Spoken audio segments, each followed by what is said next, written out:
MHMDKDKHDAMZRJIYMAIL. بله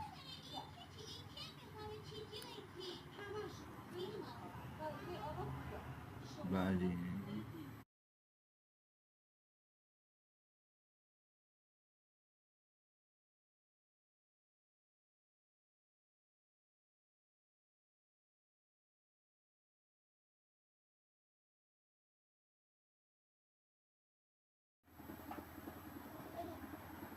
بذار باشه دیگه بذار ضبط میکنم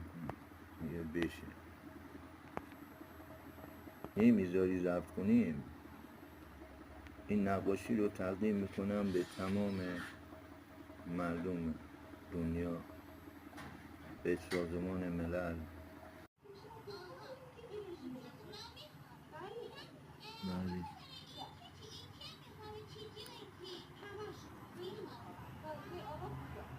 بله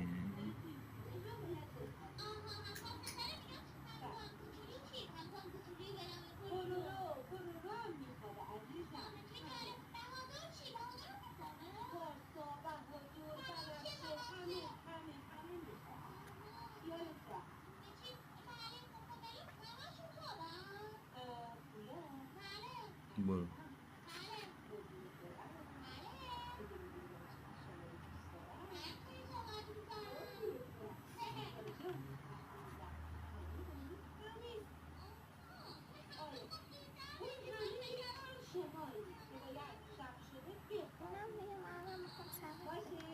بذار باشه دیگه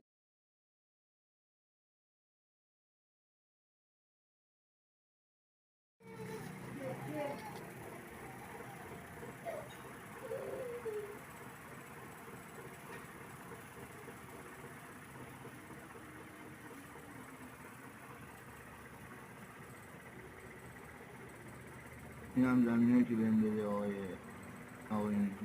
زمین گرفته و ملک گرفته و برای صلواتش این هم حکم آقای ترابی که شکایت کرده و حکم تخلیه رو میخواد و سلامتی باشه در خاتم انبیا محمد مصطفی صلوات اللهم صل علی محمد و آل محمد. به یاری امام زمان زندان راش هم میبینیم به امید خداوند هر که دم از علی زند لخت و عریان